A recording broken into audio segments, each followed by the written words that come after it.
भारतांबे मूळचे देवास मध्य प्रदेश. आधुनिक मराठीतील गीतकाव्याचे प्रवर्तक असं त्यांना मानण्यात येतं.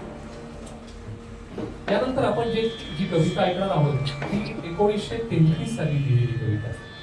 म्हणजे जवळजवळ 90-92 वर्षापूर्वीची कविता आहे, पण अजूनही आपल्याला ती तितकीच जवळची वाटते.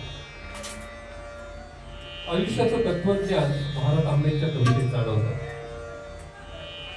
त्यांचंच एक काव्य आहे. त्या काव्यामध्ये आर्जव आहे, कातरता आहे. कोणा एका सखीनं शरीर थकत चाललेलं असताना आपल्या प्रियकराला केलेले हे आर्जव आहे. पुन्हा एकेकाळी भरलेला मधुगड आता रिता झालाय. मधु महागशी माझ्या संख्या परी, मधु घटची रिकामे पडती घरी. तारुण्यातल्या भावना ती आपल्या प्रियकराला सांगते. कमळ हे तिचं प्रतीक आहे. आजवरी कमळांच्या द्रोणी, आजवरी कमळांच्या द्रोणी, मधु पाजीला तुला भरोनी.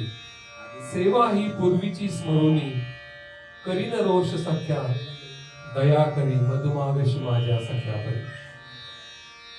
कविता ही अशीच असते, कमीत कमी शब्दांमध्ये एक भावविश्व निर्माण करणारी. वयाच्या या वळणावर ती सखी असा आहे. शेवटी ती म्हणते, ढळला रे ढळला दिन सखया, संध्या छाया भिवविती हृदया. आता मधुचे नाव कासया, लागले नेत्र हे पैल तिरी, मधुमागसी माझ्या सख्या परी. ही तर कविता ऐकणारच आहोत. त्यानंतर अजून एक कविता ऐकणार आहोत आपण, की जी कविता पहिल्यांदा आपल्याला प्रेमगीत वाटते, भावगीत वाटते, पण खरा विषय मात्र परमेश्वर भक्तीचा आहे. नववधू हे रूपक वापरून मांडलेली कविता आहे.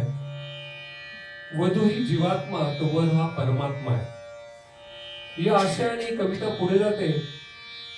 कळे मला तू प्राण सखा जरी, कळे मला तू प्राण सखा जरी, कळे तूच आधार सखा जरी, तुझ वाचून संसार फुका जरी, मन जवळ यावया गांगरते, नववधू प्रिया मी बाबा.